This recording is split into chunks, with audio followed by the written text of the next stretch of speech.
who is your hero? Did you have a mentor?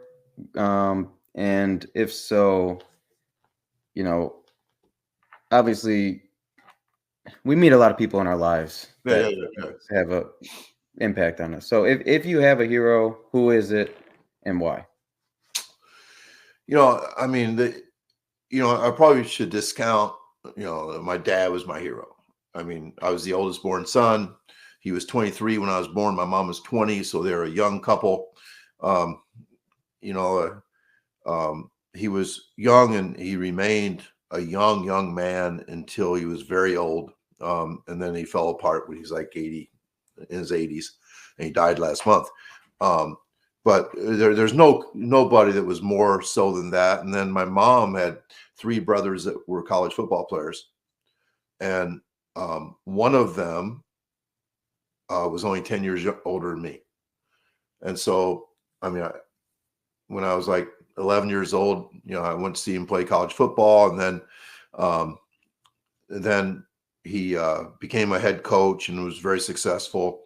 And I actually went to school at Knox College, and Kelly Kane was the head football coach at Galesburg High School. And so I literally student taught under him because he has a different last name than me. We just didn't tell anybody that he was my Uncle Kelly, and he became my best man at my wedding as well. So he was very heroic to me. I was always a little bit too cocky to have a mentor. Looking back, that's a character flaw of mine. It also allowed me to be a head basketball coach in the big division at the time, the biggest division of high school basketball in Illinois. I was a head basketball coach at the age of 23, a gym that held 4,000 people. A remarkable experience where I was a head coach for 9 years and got fired. In the month before I was fired as a head basketball coach, they hired me as head track coach. So the same board that didn't think I was fit to work with kids thought that I could work with them in track or something. But during that time, I think I was really cocky, even though my teams, had an overall losing record. But you have to have this stubborn self-confidence that you know what you're talking about. And so I really didn't have, I never coached under somebody that was a great coach. Like the varsity coach is a great coach. And I was never an assistant. I was an assistant under guys that weren't very good. And so it was never that. Probably two mentors kind of stand out. They're really weird.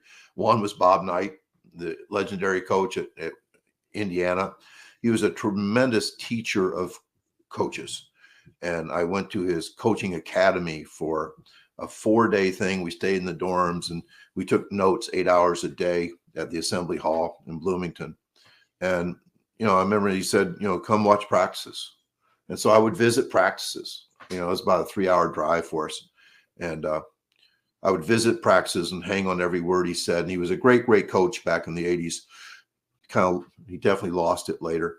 And then there was a guy named Paul Souza that just happened I went to a track clinic and I saw this guy from Wheaton College in Massachusetts.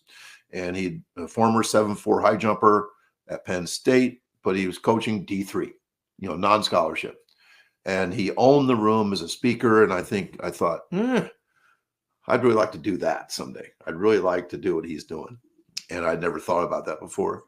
And he said that they had 4 kids running in the 47s at a D3 school non-scholarship in the 400, and they never run more than 200 in practice. And a big light bulb goes off in my head.